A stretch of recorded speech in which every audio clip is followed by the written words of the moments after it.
these entities probably thought, wow, we got the Chinese New Year. It's usually really quiet. Market goes down. Let's take this opportunity to buy a lot of gold. Do you think that they looked at that? I think it's a Trump administration coordinated um, move, basically. I think it's a coordinated project or like operation, if you will, right? What I mean by that is they just want to get this done quickly. So like the Chinese New Year situation you're talking about is a coincidence, but it's not something that they're considering. I think their consideration is that they want to get this freaking thing done as quickly as possible. Thursday, February 6, 2025, Medeco 64, home of alternative economics and contrarian views. So today we're going to look at why Treasury Secretary Bessent is going to break the dollar. And some of you might think you're crazy. Why would he want to break the dollar? Well, just like George Soros broke the pound in 1992, and Bessent used to work for Soros, I think they're going to break the dollar. And back in 1992, Eric, and I've got Eric from Hong Kong here today. Hi, Eric. How are you doing? I'm doing good, Mario. Thank you for having me on. You're Hello. welcome. Yes. Let me just continue here with my thesis first. So, what happened in 1992, and I remember it well. I just arrived in London in the beginning of September for a new job at Cantor Fitzgerald. I worked at Cantor Fitzgerald, and I used to work in Switzerland before that. And my friend who offered me the job, we negotiated in the summer on a salary, and I took the exchange rate Swiss franc versus the pound. It was you could get 2.8 francs at the time for a pound, and yes, and then I get here, and 2 weeks later you have the Soros breaks the pound, and the Swiss franc drops from 280 to 240. So I thought, wow, I've been hard done here by this move. But one thing I remember, Eric, it helped the UK economy eventually bottom and come out of a recession. So what I'm trying to say here is that the only way to devalue the dollar really truly is versus gold because as you know we started out at the Bretton Woods, the dollar was as good as gold, and yes, you can only devalue it versus gold. And before we go further, Eric, and listen to what you think is going on in the gold market. I'm going to read a passage here from A Pocketbook of Gold by Jim Sinclair, and he wrote this around 2010, and he says on page 52 and 53, deficit spending, however, ultimately takes on a political life of its own, outside of economic reality or reason. With a currency run by a government engaged in large-scale budget deficits, especially when accumulated as a debtor nation, the limitations of fiat currency are revealed. Devaluation ultimately ensues, which in larger economies has historically manifested itself as a revaluation against gold. This is why it is gold's job, especially during periods of monetary stress, to balance the international balance sheet of a nation. However, in the case of the United States, the current mathematics, well, and this was 11 years ago or even more, of such revaluation are somewhat shocking. So let's put, and it says here, let's put the numbers into the equation. And at the time, Eric, the U.S. Treasury security debt to foreigners was 3.125 trillion. And I checked here before we started, and as of April last year, it was 7.9 trillion. And if you take that and divide it by how many millions of ounces the US supposedly has, 260.2 million, At the time, when Jim Sinclair wrote this book, the figure was $12,000, $12,006.67. Now, Eric, I did the same calculation with the 7.9 trillion, and I got $30,300.7. So I'll let you take over now and tell us what you're seeing out there, Eric. Well, Mario, I think as we are all aware, there's I, I should call it a crisis. There's a crisis brewing at the LBMA right now. We all know that the LBMA right now is being drained of its physical gold, and the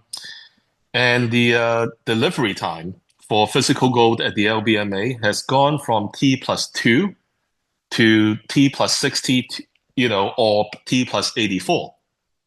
So a substantial increase in time when the LBMA members can actually get the buyer the physical gold on the contracts. So why did this happen? Well, a lot of experts on X and also mainstream media has connected the LBMA physical gold drain with a COMEX physical gold drain. Now, I'm going to read a passage from Rob Keynes of the Freedom Report.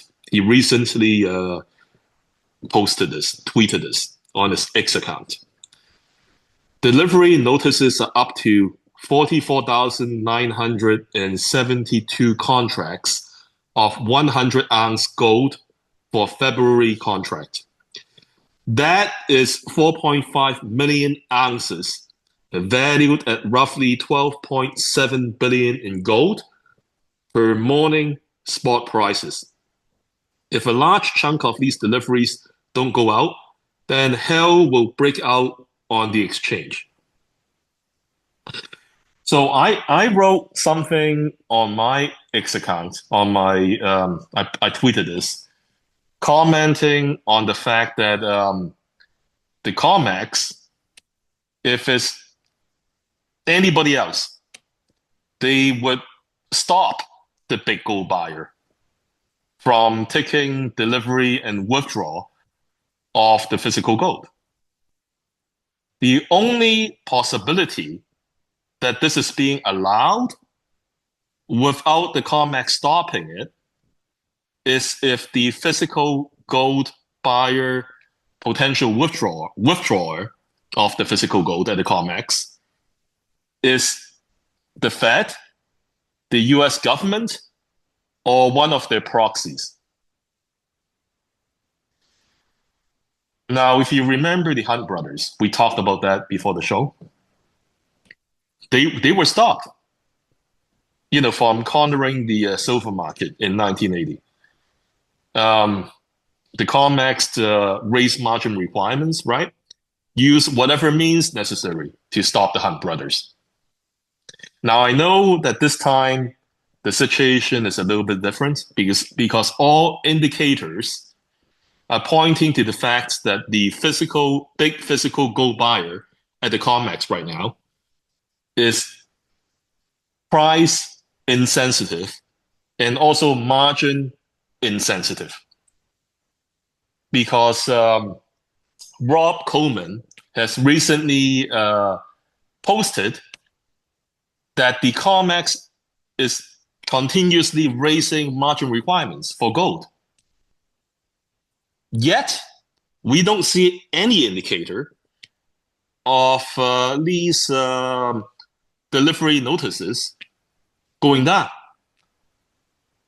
So the only explanation that I can reach from all this evidence is that, like I said, the big gold buyer is probably the Fed, the US government, or one of their proxies, and they don't want any paper traders to take advantage of this tariff arbitrage that is going on. That's why they raised the margin requirements.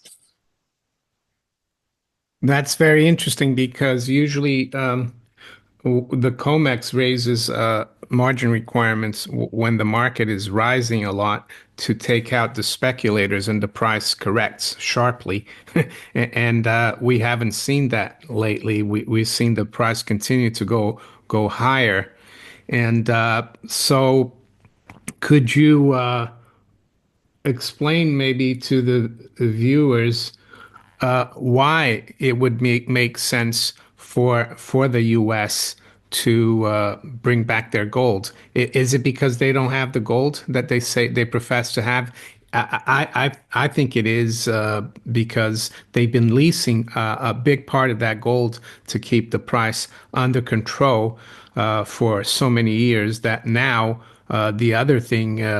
Eric, is that they see that the BRICS, Russia and China, they're going into a gold system, some kind of gold system.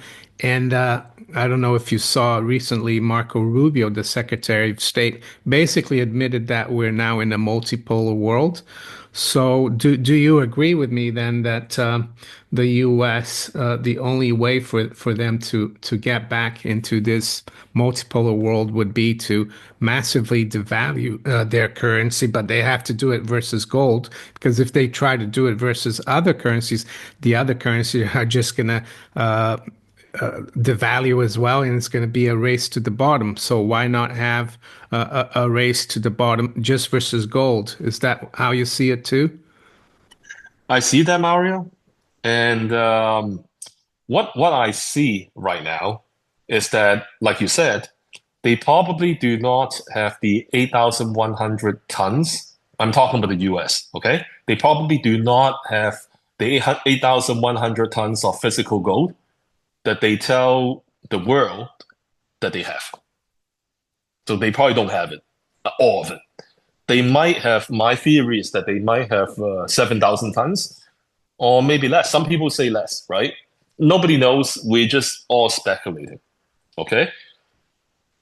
But if they don't have all the 8,100 tons of gold and they want to do what you are saying, or in the case of what Judy Shelton has proposed, which is the Trump administration launching a physical gold US Treasury bond in 2026, they will need to audit the gold, the 8,100 tons of gold that they have. So that would mean that they would be in a tight timetable. They need to get the whatever they have right now in terms of physical gold, they need to get it back to 8,100 tons as soon as possible in a tight time frame. Now, I wrote something on my X account that is related to this. I said, people have been asking me why the U.S. tariffs on Canada and Mexico gold and silver, why the U.S. tariffs on apply tariffs on Canada and Mexico gold and silver if the U.S. wants to repatriate as much gold and silver as possible. Wouldn't it be easier if there are no tariffs and they just give it time? And I said, the answer is speed. The US government is on a set, limited time frame to get all the good delivery gold and silver bars it needs, which ties back to what I just said. They need the gold for the audit. Now, notice that the tariffs on Canada and Mexico are delayed until March 1st. That would put a fire under the participants' feet to ship as much Canadian and Mexican gold and silver bars to the US, which is the COMEX, before the deadline. Participants might also borrow gold and silver bars from the CBs to ship to the US. Now, that was like I believe, a Bloomberg report that LBMA members are actually borrowing physical gold and silver from their respective central banks to ship to the US. And I said the US government and its proxies are the counterparty standing for physical gold delivery at the COMEX. So does that make any sense? I mean, it's a long answer. Oh no, it does. Yes. I saw that Yeah. post or tweet that you said Yeah. about why would you stop why would you stop the tariffs for a month? And it makes sense because people say, oh, they might start it again in March, so let's get all the gold, as much gold as we can. And so here's a. I just brought this up. This came out yesterday. The FT, actually, the story about the Bank of England was broken. I think it was last Friday, and I I was just walking out of the physio. I had a bad elbow, and I saw on my phone the notification from the FT, and I said, "Wow, this is important. The Bank of England can't deliver for 4 to 8 weeks. Doesn't make sense." So I made a quick video, and it came out, and now a lot of people are talking about it, and they've talked about it as well. It says U.S. gold rush drives up borrowing costs for precious metals. Prices have climbed more than 8% this year. And not just the prices, Eric, but also the lease rates are spiking, which means I think a lot of the paper shorts are desperate and they're trying to cover cover their shorts. Could you go Yeah. through that? Yeah. Well, let me point something out, right? The paper shorts are desperate to cover. Who are the guys who are standing for physical delivery? Well, I mean, normally, right? Like people just take cash settlement. But right now, it seems like Rob Keynes have observed, and the entire situation with the drain at the LBMA, physical drain, and the shipping physical bars to the COMEX, it indicates that whoever are the counterparties to what the shorts that you're talking about is most likely the U.S. government or one of the proxies, because they don't seem like this entity seem to have no cash constraint. They don't care if the COMEX raises margin requirements, right? They want the physical. They want the physical gold. So what I see is going on is that um, the party that is standing for physical delivery, like I said, is the U.S. government, the Fed, or the proxies, and then the parties that are bringing the gold in, like you said, they are afraid of the tariffs being implemented, right? So the tariffs, in itself, is not a nothing burger. It's not a some people call it a distraction, a front. It's not a front. It's what I call an accelerator. It accelerates the process of the U.S. government getting the physical gold back into U.S. jurisdiction. Okay, so that would all make sense if Yeah, you think of it that way, right? Yeah. that's Sorry. Go ahead. no, Yeah. that's okay. You said that it would Yeah. accelerate, and we saw yesterday the U.S. trade data came out, and the trade deficit reached an all-time high. And the reason given was that companies were accelerating their purchases of foreign goods. So yeah, it makes sense, Eric. And the other thing I wanted to ask you is because every year around this time, or around when China has its new year, and the Chinese take I don't know, it's about a week. You tell me in a minute, but there's usually the market is very quiet, gold market, and if anything, the bullion banks and the usual suspects, they use the opportunity to sell gold, but this time it's been the other way. And would it be possible that these entities probably thought, wow, we got the Chinese New Year. It's usually really quiet. Market goes down. Let's take this opportunity to buy a lot of gold.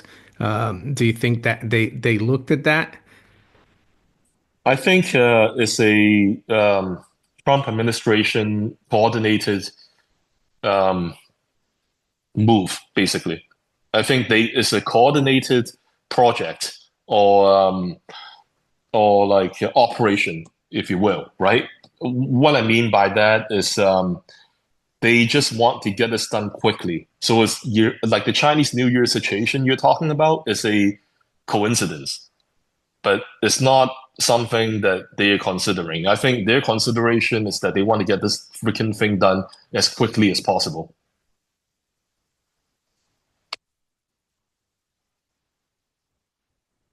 Sorry, Eric. Sorry. Yep. No, I agree. And do you remember? I don't know if you saw this, and it's actually from you. I just searched on X. I searched Donald Trump Jr. Gold, and I found this. And Yes, yes, you yes, posted yes. on January 28th. Donald Trump Jr. He put this the ultimate guide for gold for the Trump era, and he's advertising here for a gold dealer. So Well, I forgot about that. I mean, like, if you yeah, think about the timing, it's yeah, like it's almost immaculate, right? yeah, It's yeah. almost immaculate. It's like a And signal to his friends buy gold. yeah, and I made the comments actually when that came out. I said, hey, like Donald Trump basically told you guys to protect yourself with physical gold. If you don't listen, it's your fault. And then people, of course, like a lot of trolls, they attacked me for saying that. They come back and they say, well, Donald Trump is like he's just shelling for a business. Has nothing to do with gold. He's just trying to make money doing advertisement for somebody else, right? But hey, you know what? We'll find out very soon, right? Within the next 12 months, if I'm right. Yeah, And if I'm right, then Donald Trump did tell people what's going to happen, and he did tell people to buy gold before the gold price rises significantly. As a matter of fact, you're right, Mario. Right? Donald Trump Jr. made that post. After he made that post, gold went up. I think around $200 US. yeah. After that post. Yeah. So I don't And know. Like, it's yeah, interesting as well that I saw on Instagram about over a month ago, maybe even more, 2 months, something popped up from Donald Trump Jr. and I didn't follow him at the time, and I clicked on it, and then I looked at his profile, and he had his link to Birch Gold, and it had his name on it, so he was already pushing people to get into gold back then. And so, which is strange because all you hear is about how this administration wants to get involved in Bitcoin, and it almost feels like a distraction to me. What's your view on that? I think the whole crypto Bitcoin thing. It's not the first time I've been saying this. I said it many times on many interviews. I think yes, they are a distraction. They basically the perfect liquidity sink. They don't want everybody to rush into gold and then have the gold price go up to I don't know $8,000 within a really short period of time. They want the whole gold revaluation process, if you will, be in their control, in a controlled accent, in a controlled rise, without surprises. So I think that's what this is.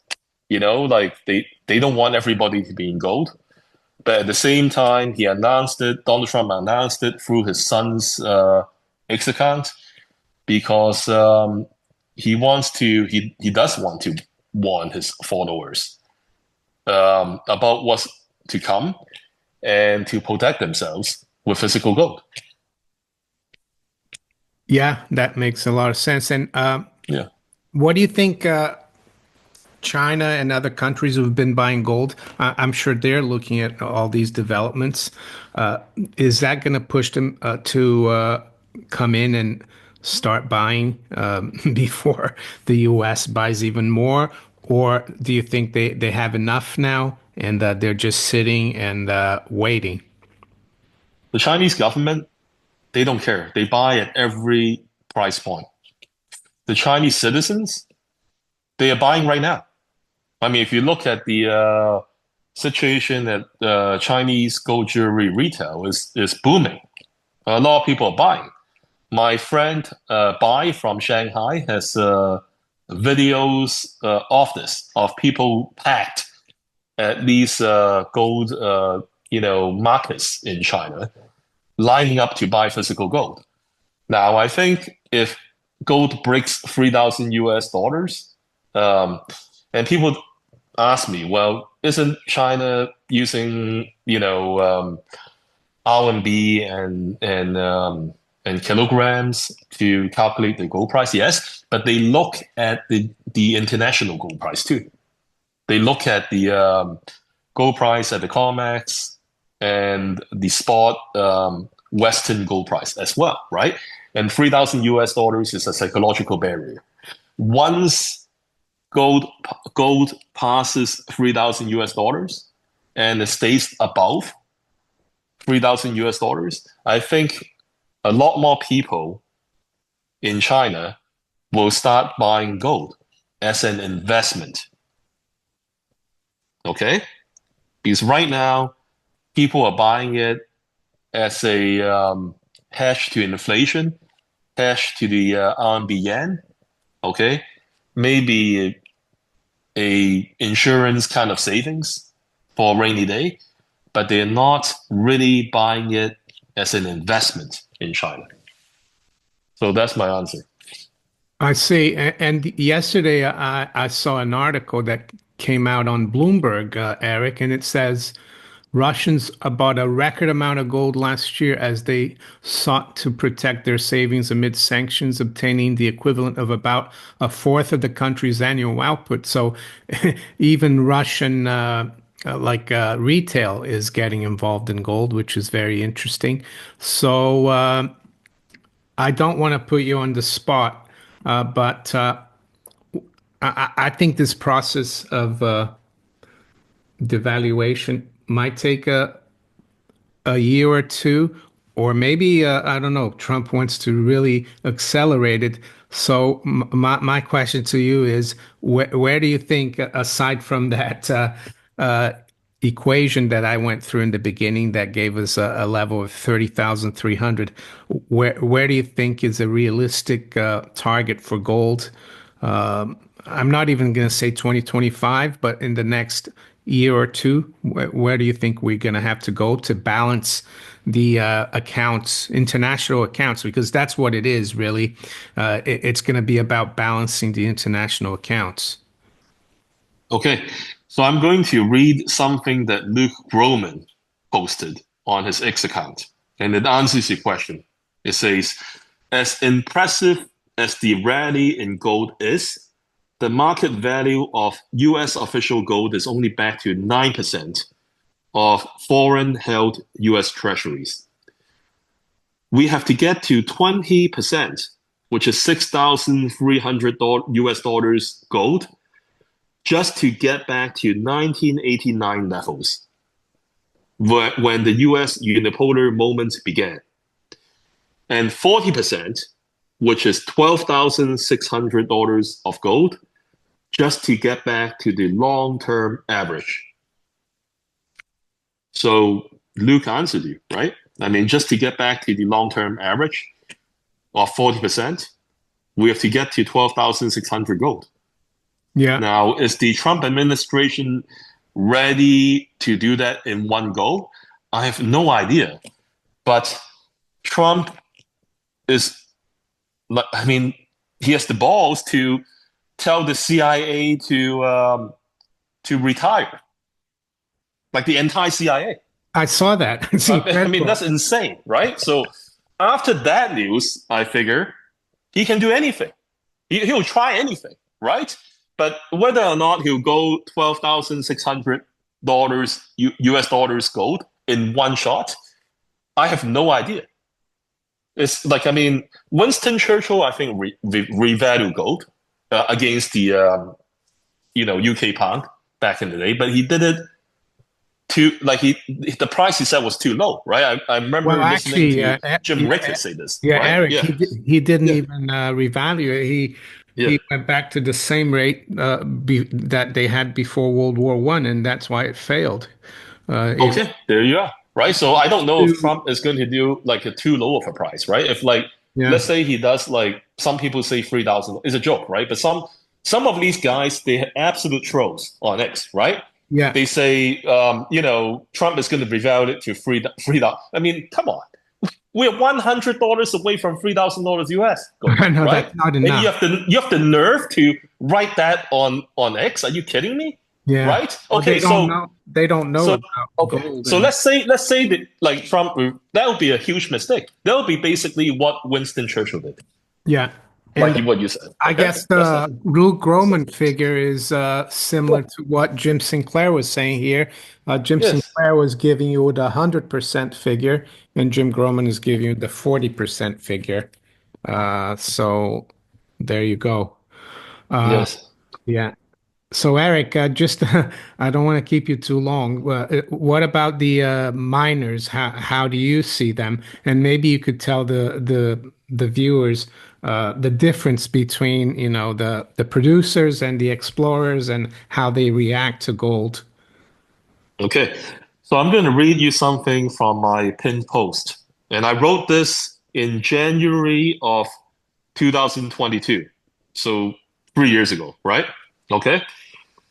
This is what I wrote. I wrote that let's get something straight. Most regular people do not own a significant amount of physical gold bullion compared to sovereigns and central banks. I'm talking about individuals, not everybody together compared to CBs, right? Individuals do not own a lot of physical gold, okay? On average. Precious metals price suppression is a game between countries. They don't care about the tiny number of individuals who own physical gold. Gold price revaluation will screw over most people in the world, except for a few gold owners, because it is an act by the central banks and the sovereigns to capture productivity from the common folks to write off their debts and finance government. Most small investors are invested in miners, which are physical gold proxies. And when physical gold becomes very difficult to get or unavailable, or the GLD gets exposed as a fraud, miners will fly because they're the only gateway for the mass public to be exposed to physical gold's upside. So, Mario, do you agree with everything I said on that pin post? Yeah, I agree with all that you said there, and I like the way you defined that revaluing gold or is like to capture the productivity of the masses, and I think you were spot on there. And yes, and I think the miners they're going to be a little bit like the .com of the 90s and early 2000s and maybe even like the tech bubble. And you have to be really careful and not be too greedy and get out when you've done really well. Is that the way you see it too? I think miners haven't even started yet. I mean, a lot of them are just hovering around their lows. They are probably, some of them, 80% below their 2021 highs. So we haven't even started yet. Yeah, But I don't give people investment advice. They have to do their own research and they have to figure out what they want to do. I That's it. agree with you. I agree with Yes. you. Yeah. Yeah. And always like make sure Yeah. you have enough savings and that you're not in debt. That's the way I see it. If I don't have spare cash, I won't put it into the market because I need to keep that. I need to build a reserve first. So that's what I tell people. And we're not giving investment advice either. So, Eric, I really appreciate you coming on. It was short notice, and but I think we are in unprecedented times here, not just in gold, but in the whole the whole financial world's financial and economic system. I just want to say one more thing, Mario. In the past couple of years, people are really upset with miners because gold went up like almost double, right? In value. And a lot of these miners are languishing, haven't really, they underperform physical gold in terms of their share price, right? And the real reason behind that is because the input cost of the miners went up. So yes, gold price went up, but their cost went up. So they weren't making a ton, like of a lot of more money. Some of them are. Some of them managed to control the cost and they're making more money. So the share prices went up. So please don't, use those examples to attack me because I just explained that, right? But most of them have their costs went up along with inflation, so therefore their stock price performance were muted, right? But we are heading into a stage where potentially, like you said, the Trump administration may revalue gold rather quickly. If that happens, there might be a period of time where inflation actually doesn't, rises rapidly, but the price of gold and potentially silver rises rapidly. So in that scenario, miners will do well because their cost is contained, but their underlying asset, which is the physical gold and silver, is going up rapidly. Great, Eric. Thank you very much. And I know you're gonna stay up. You stay up for the U.S. markets. You're in Hong Kong, of course. And yeah, I wish you all the best, and we'll keep in touch. Thank you, Mario. Have a nice day. You too. Take care.